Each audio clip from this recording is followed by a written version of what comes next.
하나님께서 저희들에게 주신 말씀의 제목은 마태와 나누는 복음 이야기 12번째입니다. 팔복 5번째 긍휼히 여기는 자라는 제목으로 함께 말씀을 나누기를 원합니다. 좀 꺼야 되겠네. 너무 신경이 쓰여요. 너무 자,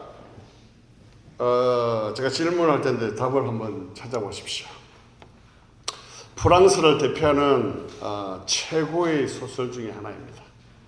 그리고 서양 문학사에서 가장 위대한 소설 중에 하나로 꼽혔던 작품인데요. 무엇일까요?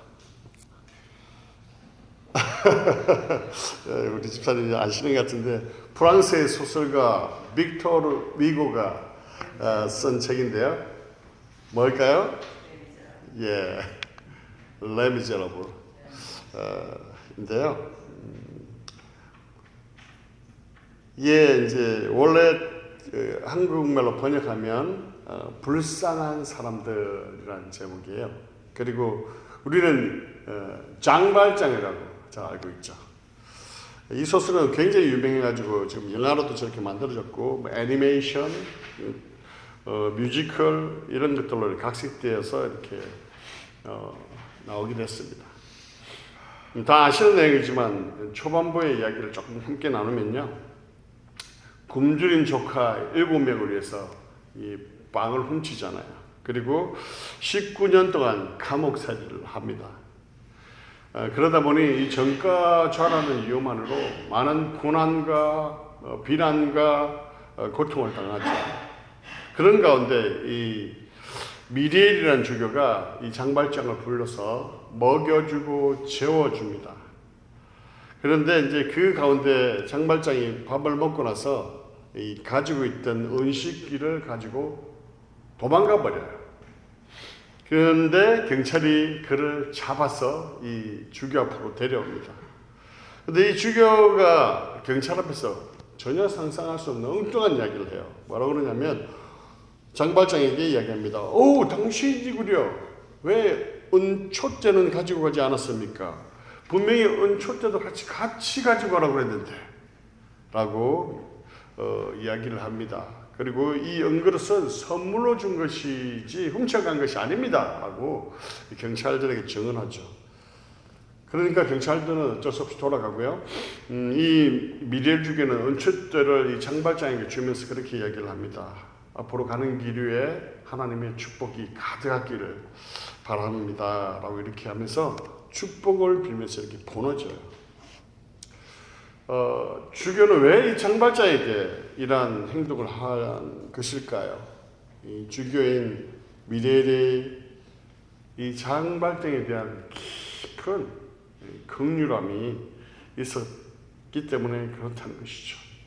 이 주교의 그 깊은 긍휼함은 이 장발장이라는 이 한 사람의 인생을 뒤흔들어 놓습니다.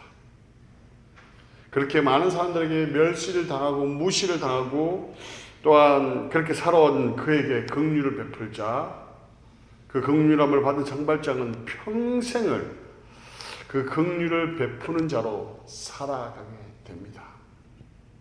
긍휼함이 바로 그 한 사람의 인생을 변화시켰다는 거예요. 오늘은 5번째 복에 대해서 이야기를 하려고 합니다. 우리가 살펴본 앞에 4개의 복은요, 하나님과 우리와의 수직적인 관계에서의 그 복을 이야기하고 있어요. 그렇지만 5번째부터 8번째는 수평적인 관계, 그 관계 속에서 사람과의 관계에서 주어지는 그 복을 이야기합니다. 그렇다면 이 5번째 복이 뭘까요? 같이 읽겠습니다. 시작! 긍휼히 여기는 자는 복이 있나니. 그렇죠. 긍휼히 여기는 자가 복이 있다 이렇게 말씀하고 있다는 것이죠. 예수님께서 이 긍휼히 여기는 자가 복이 있다 이렇게 말씀하셨는데 이 긍휼 어떤 의미가 있을까요? 오늘 본문을 살펴보면서 그 의미를 한번 살펴보기 원하는데요. 이 긍휼이라는 단어는 오늘날은 잘 사용하지 않아요. 좀 불쌍하다, 불쌍히 여기다, 자비를 베풀다 이런 표현을 하지 긍휼히 여긴다 이런 표현을 잘 하지 않는 표현인데요. 구약 성경에서는 이 긍휼을 히브리어로 라함이라고 합니다. 라함. 원래 뜻은 자궁이라는 그런 뜻이 있습니다. 저기 이제 조금 나와 있는 표현을 좀 쉽게 이야기하면 자기 태 안에 있는 아기를 향한 깊은 감정, 그것을 라함이라고 얘기합니다.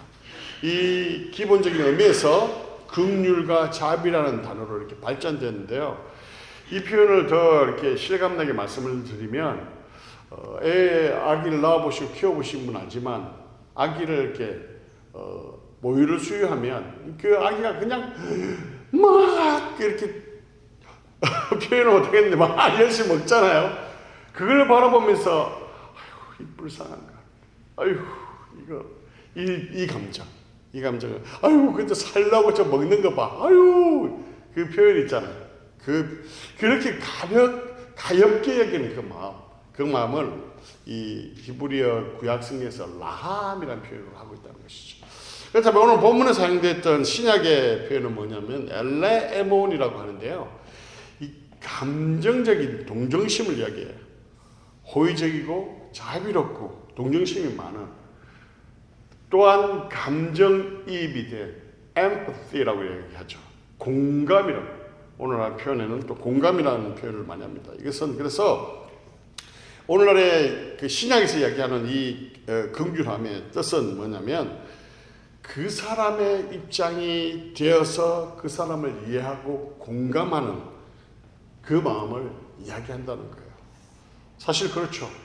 그 사람의 입장, 그 사람의 상황, 그 사람의 환경, 그 사람의 처지에 있어 보지 않고서는 그 사람을 완벽하게 이해할 수 없거든요. 그래서 긍휼함이란 그 사람의 입장이 되어보는 것을 이야기합니다. 성경에 보면요, 하나님께서 사용하신 사람들은 이렇게 이 긍휼함을 여기는 마음이 있었음을 우리가 잘 알 수 있죠. 우리가 잘 아시는 아브라함 어떻습니까? 위기에 빠진 조카 롯을 구하기 위해서 목숨을 걸고 318명의 그 사병을 거느리고 가잖아요. 조카 롯이 어땠습니까? 자기가 먼저, 삼촌보다 자기가 먼저 좋은 땅을 차지해서 가잖아요. 사실 그렇게 그 부모를 잃고 있던 조카 롯을 지금까지 키워줬잖아요. 그러면 양보를 하든지 했어야 되는데 자기가 좋은 땅을 찾아서 가버렸잖아요. 정말 믿고 밉습니다. 그런데 어떻게 합니까? 미워도 다시 한번 하잖아요. 그래가지고 그 긍휼히 여기는 마음속에 이 318명을 데리고 그 목숨을 걸고 그 4개 연합국, 강력한 4개 연합국가와 싸워서 그들을 구해내잖아요. 그게 바로 긍휼의 마음이 있었기 때문에 가능했던 것이죠. 요셉은 어떻습니까? 자기를 미워하고 시기하고 죽이려고 하고 심지어는 이집트로 팔아버렸어요. 정말 힘든 인생을 살았습니다. 그럼에도 불구하고 요셉은 어떻게 합니까? 복수하기는 그냥 그 굶주림에 있는 그 형제들을 긍휼히 여기죠. 그리고 받아들여서 자기가 있는 곳에 살게 하잖아요.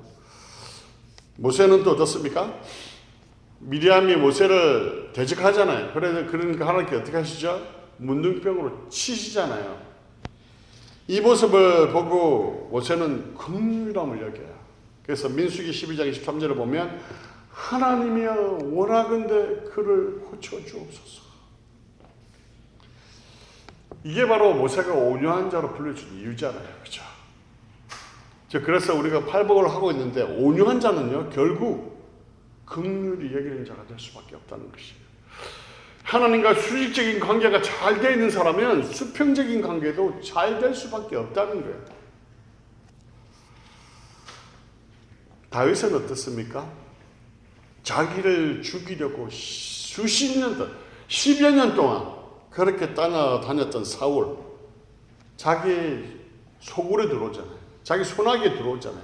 어떻게 합니까? 죽일 기회가 2번이나 있었죠. 거기에다가 병사들이 그렇게 얘기하는 거예요. 그 부하들이 내가 죽이겠다고. 당신은 손에 피를 묻힐 필요가 없다고. 그렇게 얘기합니다. 그럼에도 불구하고. 그리고 그렇게 기회가 오면 우리가 생각할 때 한 번도 아니고 두 번이잖아요. 이야, 이건 진짜 하나님께서 주신 기회야. 할 수 있습니다. 어떻게 합니까? 그렇게 하지 않죠. 사울의 그 향한 그 긍휼한 마음으로 그를 살려 보낸다는 것이죠. 이 긍휼한 마음이 아니고서는 불가능할 것입니다. 성경에 나오는 인물들을 통해서 우리가 알 수 있듯이요, 이 긍휼이라는 것은 마음만으로 상대방을 이해하고 공감하고 슬퍼하는 것으로 끝나지 않습니다. 한 걸음 더 나아가 그 상대방의 어려움을 타개하기 위해서 실제적으로 행동하고 구체적으로 도움을 주는 것을 이야기를 해요. 그래서 긍휼을 베풀기 위해서는요, 손해를 감수해야 합니다. 그 손해란 물질적인 손해일 수도 있습니다. 그리고 뿐만 아니라 감정적인 그 손해도 봐야 한다는 것입니다. 감수해야 한다는 것이죠. 아브라함 보십시오. 조카를 미워하고 용서하지 않고 상정조차 하지 않을 수 있습니다. 그러나 그 마음을 내려놓잖아요. 그리고 포로가 되어서 비참하게 재산도 다 잃어버리고 비참하게 끌려가는 그 조카 롯에 대한 긍휼함으로 자기 목숨을 걸어요. 그리고 318명의 사병 얼마나 열심히 훈련시켰어요. 가가지고 다 살아왔다는 보장은 없습니다. 그죠? 죽은 사람도 있었겠죠. 그 사병의 희생을 감수하고라도 그를 구해내는. 그래서 긍휼은 그냥 단순한 마음적인 그런 게 아니라 손해를 감수해내는 그것을 말씀하고 있다는 것이죠.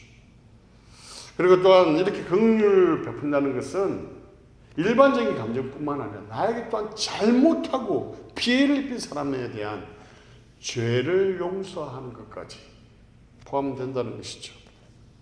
영국의 유명한 로이드 존스 목사님이라는 분이 계십니다. 그분은 긍휼을 설명하면서 은혜와 긍휼을 구분해서 설명을 했는데요. 은혜는 죄와 관련되어 있어요. 그래서 은혜는 죄를 씻고 죄를 회복시키는 것을 이야기합니다.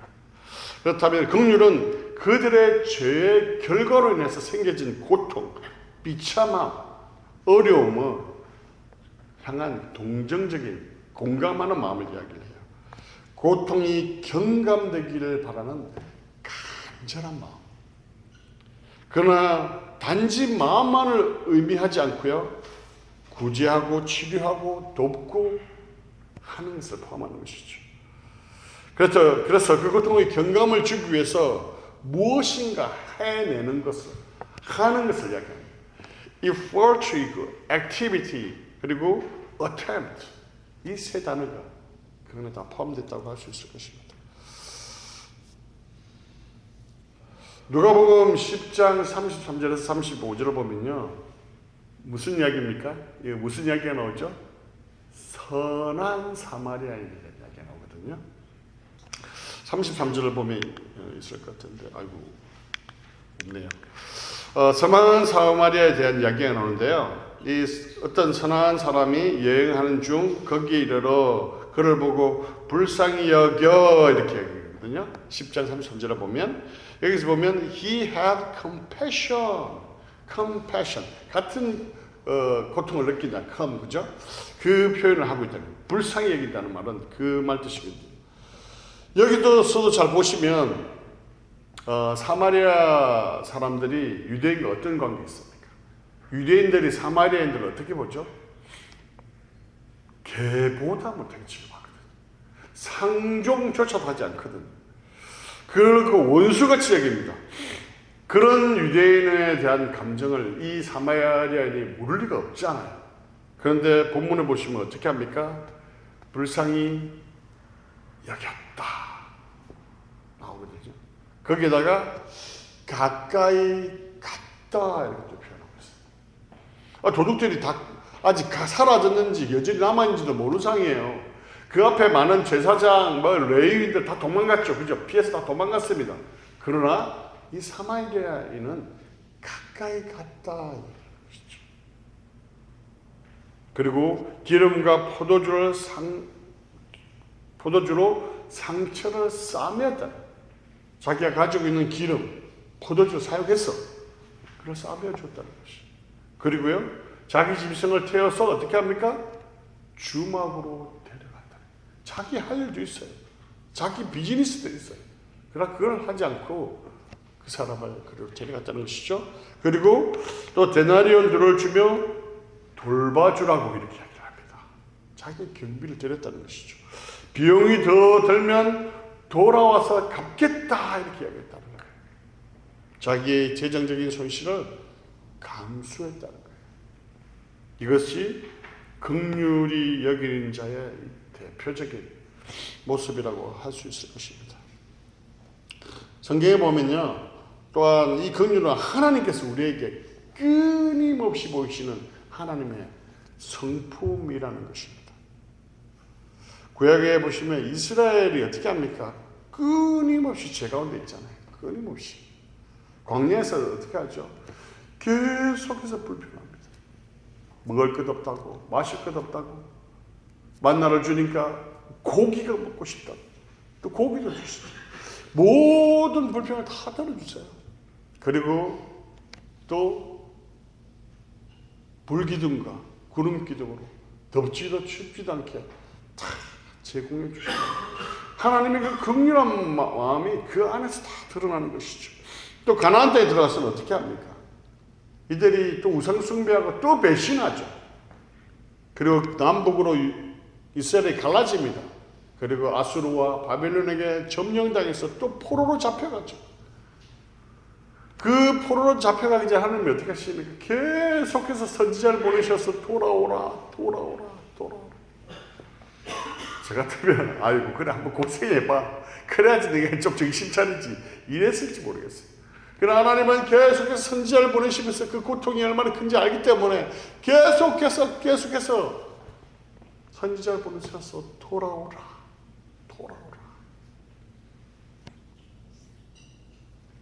바벨론 포로 생활의 가운데 있을 때 어떤 희망을 주십니까?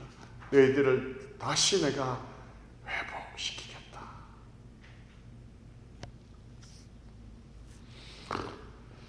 긍휼에 대한 그 최고의 모습은 오늘 우리 조대님께서 기도하셨던 내용인데, 하나님께서 우리 죄를 위하여서 우리가 당할 고통과 그 비참함을 아시고 누구를 보내십니까? 바로 독생자 예수 그리스도, 눈에 넣어도 아프지 않은 그 독생자 예수 그리스도를 보내셨다는 것이죠. 기도서 한번 말씀 볼까요? 같이 읽겠습니다. 시작. 우리를 구원하시되 우리가 행한 바 의로운 행위로 말미암지 아니하고 오직 그의 긍휼하심을 따라 중생의 칠성과 성령의 새롭게 하심으로 하셨나니. 아멘. 그죠? 그의 긍휼하심을 따라 그렇게 하셨다는 거예요. 이렇게 예수님은 팔복을 통해서 긍휼히 여기는 자가 복이 있다라고 말씀하면서 긍휼한 자가 되기를 말씀하십니다. 그런데 이렇게 긍휼을 여기면서 사는 삶이 쉬우신가요? 어렵습니다. 어렵다면 그 이유가 뭘까요? 우리에게 그걸 그렇게 할 능력이 없어서 그럴까요? 아니면 이 말씀이 너무 지키기 힘든 말씀일까요? 그렇지 않다는 것이죠. 예수님께서 이 말씀을 주셨다는 것은 우리가 그렇게 할 수 있다는 말씀을 전제하고 있는 것이죠. 우리의 마음을 한번 돌아보십시오. 긍휼이 없다면 여러분 여기에 안 앉아 계실 거예요. 내가 교회를 가야지 우리 교회가 살지. 내가 아파도 우리 교회를 가야 돼. 우리 교회가 얼마나 연약한데 살려야 돼. 그런 마음이 여러분의 모습 속에서 보이거든요. 누가 한 명이라도 아프면 다 연락해서 아이고 어때요? 괜찮아요. 약이라도 사갈까요? 제가 볼 때 여러분 안에 그 긍휼함으로 충만하십니다. 근데 만약 그 긍휼함을 베풀지 못하고 있다면 그게 뭔 이유가 뭔지 압니까? 하기 싫은 거예요. 조금 전에도 말씀을 했지만 긍휼함이란 감정적인 내려놓음도 있어야 한다는 것입니다. 물질적인 손해도 감수해야 한다는 거예요. 그런데 그게 참 안 된다는 것이죠. 그렇죠? 긍휼히 여기는 자가 되긴 돼야 되겠는데 참 안 됩니다. 그래서 복된 인생을 살고 싶은데 잘 안 됩니다. 그래서 이때 우리가 기억해야 할 말씀이 이어서 나오는데요. 같이 읽겠습니다. 시작. 긍휼히 여기는 자는 복이 있나니 그들이 긍휼히 여김을 받을 것이며. 이 말씀은 뭡니까? 긍휼히 여길 때 나도 긍휼히 여김을 받을 수 있다는 거야. 누군가로부터 긍휼히 여김을 받는 것은요, 굉장한 복이 아닐 수 없습니다. 그래서 긍휼히 여기는 자가 복된 이유는 긍휼을 베풀었던 자도 긍휼히 여김을 받을 수 있기 때문에 그렇다는 거예요. 우리가 어려움을 처해 있고 고난 가운데 있고 그런데 도와줄 사람이 아무도 없다면, 아무도 관심을 가지지 않는다면 얼마나 비참한 인생일까요? 우리에게 어떤 도움이 필요하고 어려움이 있고 힘든 가운데 있는데 같이 아파하고 십시일반으로 함께 나누고 도와주고 함께 해준다면 그 인생이 얼마나 복된 인생일까요? 이것은 사실 교회 공동체가 목표로 삼아야 할 중요한 가치 중에 하나일 거예요. 교회가 율법의 잣대만을 가지고 더 엄격하게 도움보다 비판하고 정죄만 앞선다면 아마 교회는 텅 비게 될 것입니다. 그렇다고 사랑만 앞세워서 잘못하고 있는 걸 다 막 그냥 용서하고 해라는 질서 없는, 정의가 없는 교회를 말씀하는 건 아니죠. 죄는 미워하되 사람은 미워하지 말라는 말씀이 있잖아요. 본문에 보면 중요한 말씀인데요. 긍휼히 여긴 자는 긍휼히 여김을 받는다라고 말씀하는데 여기서 긍휼히 여겨주는 주체가 누구일까요? 바로 하나님이시라는 거예요. 우리가 긍휼히 여길 때 우리도 하나님으로부터 긍휼함을 받게 된다는 것입니다. 여러분, 하나님 앞에 긍휼함을 받는다면 세상에 문제가 될 게 뭐가 있을까요? 하나님께서 나를 긍휼히 여기신다면 얼마나 그 인생이 복된 인생일까요? 역으로 하나님으로부터 긍휼함을 받지 못하고 있다면 그 인생만큼 불행한 인생이 있을까요? 마태복음 6장 14절을 같이 읽어볼까요? 시작. 너희가 사람의 잘못을 용서하면 너희 하늘의 아버지께서도 너희 잘못을 용서하시려니와. 그렇죠? 우리가 잘 아는 마태복음 18장 23절에서 35절 말씀을 보면 불의한 종 이야기가 나오잖아요. 그게 일반 달란트 빚진 자가 나와요. 일반 달란트 빚진 자. 이 일반 달란트 빚진 자가 탕감을 받잖아요. 여러분, 1만 달란트 하니까 얼마인지 좀 감이 안 잡히실 텐데 제가 설명을 좀 드릴게요. 1만 달란트 하면 다시 6천 데나리온을 나눌 수 있어요. 데나리온 뒤에 또 나오니까 6천 데나리온. 1데나리온은 일하는 사람의 하루 품삯이에요. 자, 그러면 하루에 120불이라 하고 6천 데나리온이면 얼마일까요? 6천 곱하기 120. 우리 권사님 머리가 막 계산이 막 가신다. 72만 불. 그죠? 날짜로 따지면 6천에다가 뭐 250, 한 365일 중에 250일이란다 치면 24년이에요. 24년. 아니 1달란트가. 근데 지금 몇 달란트예요? 1만 달란트예요. 그러면 얼마일까요? 72억 불. 뭐 정확한 건 아닙니다. 6조 정도 됩니다. 날짜로는요 24만 년. 엄청난 숫자죠. 그렇죠? 이걸 용서받았어요. 그런데 100데나리온 나한테 빚진 자를 용서 안 했어요. 100데나리온 얼마입니까? 120원 얼마예요? 12,000불. 꼴랑 12,000불. 그걸 용서하지 않았다는.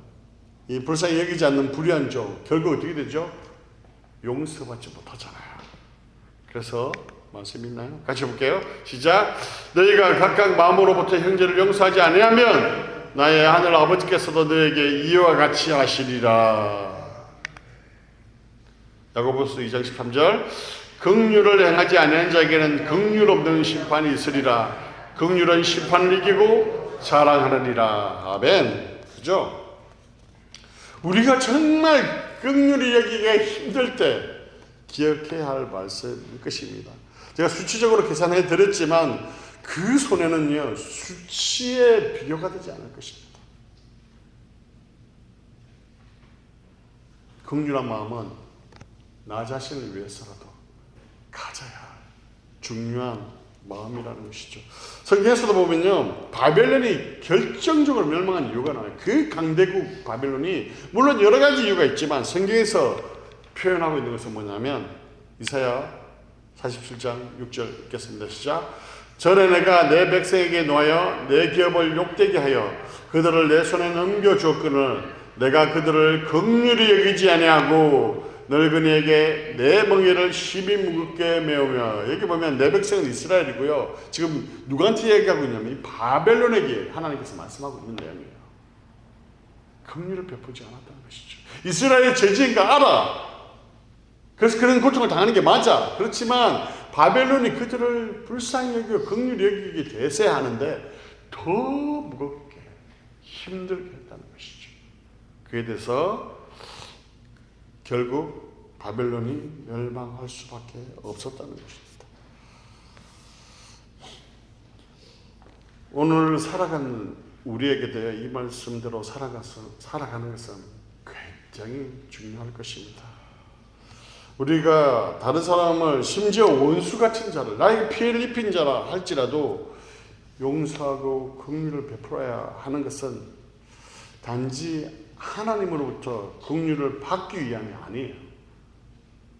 사실 우리는 이미 하나님으로부터 긍휼과 용서를 다 받은 자입니다. 그렇기 때문에 당연히 그 긍휼과 용서를 받은 자로서 다른 사람에게 긍휼과 용서의 마음을 품고 살아가야 할 것입니다.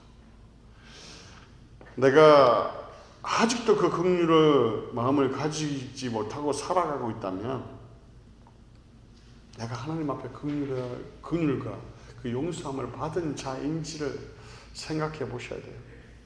아니면 하나님께서 베풀어 주신 그 긍휼과 그 은혜들을 제대로 내가 이해하고 있는지, 언더스탠드 하고 있는지 살펴보아야 할 것입니다. 결론의 말씀을 드리면서 이 예화 하나만 말씀드리면서 결론의 말씀 드릴게요. 청량리에서 노숙자를 위해서 1988년부터 지금까지 30년 이상 사역하신 목사님이 있습니다. 일명 바퍼 목사님인데요. 제일도 목사님입니다. 다혈공동체인데 왜 제일도 목사님이 이 바퍼 목사님이 되었을까요? 이분이 처음부터 이 일에 관심이 있었던 건 아니에요. 나오는 일에 보면 독일 유학 가서 학위 마치고 큰 교회 목사가 돼서 목사가 돼서 목회를 하거나 아니면 교수가 되는 게 이분이 꿈이었습니다. 그런데 1988년 그 청량리에서 춘천으로 가는 그 기차를 타려고 이제 그 길을 가는데 그 길을 가는 중간에 어떤 노인이 길바닥에 쓰러져 있는 거예요. 근데 자기 일정이 너무나 바빴기 때문에 그분을 돌봐주지 못하고 그냥 기차를 타서 그 창문에서 물끄러미 아이고 어떡하나 하고 그냥 어쩔 수 없이 갔다고 합니다. 그런데 일정을 마치고 밤에 돌아왔는데 여전히 그 자리에 쓰러져 누워 있는 것이었어요. 그래서 깜짝 놀라지 않을 수 없었다고 합니다. 그때 자기 마음에 이런 하나님의 음성이 들렸다고 합니다. 언제까지 나를 이 차가운 바닥에 누워있게 하겠느냐. 이 음성을 듣고요. 그 마음에 주체할 수 없는 마음이 막 일어났다고 합니다. 그때부터 무엇을 해야 할지 깨달았다고 합니다. 그래서 코펠이랑 그 냄비들을 막 들고 가가지고 하나 들고 와가지고 막 라면을 끓이니까 막 40명이나 되는 그 노숙자들이 막 몰려와서 맛있게 먹었다는 거예요. 그게 바로 이 무료 급식을 시작했던 계기가 되었다는 것이죠. 하나님의 일 시작은요, 바로 이 긍휼히 여기는 마음에서부터 시작된다는 것입니다. 세상 가운데 아직 주님을 알지 못하고 죽어가는 영혼들이 많이 있습니다. 그 영혼에 대한 긍휼의 마음을 우리가 가져야 할 것입니다. 주님을 알지 못하는 가운데 살아가기 때문에 그 절망감, 좌절감, 희망 없음, 미래 없음, 엉뚱한 것을 쫓아가며 자기 시간과 에너지를 낭비하는 그 영혼들을 바라보며 우리 안에 긍휼한 마음이 있어야 한다는 것이죠. 하나님 이 긍휼한 마음을 가진 자를 통하여서 일을 하신다는 것입니다. 결론을 말씀을 드릴게요. 사랑하는 성도 여러분, 이 시간 하나님께서 나에게 베풀어 주신 그 긍휼들을, 은혜들을 한번 깊이 묵상해 보시면 좋겠습니다. 그리고 내가 이 긍휼의 마음을 가지고 대해야 할 그 긍휼한 자들을 깊이 생각하시면 좋겠습니다. 그리고 마음뿐만 아니라 말로, 행동으로, 삶으로 그 긍휼을 나누시는 여러분 되시기를 주님의 이름으로 간절히 축원합니다. 그 가운데 하나님께서 부어주시는 그 놀라운 복들과 은혜들을 다 경험하시는 여러분 되시기를 주님의 이름으로 간절히 축원합니다. 마지막 말씀 한 번 더 읽을게요. 같이 읽겠습니다. 시작. 서로 친절하게 하며 불쌍히 여기며 서로 용서하기를 하나님이 그리스도 안에서 너희를 용서하심과 같이 하라. 아멘.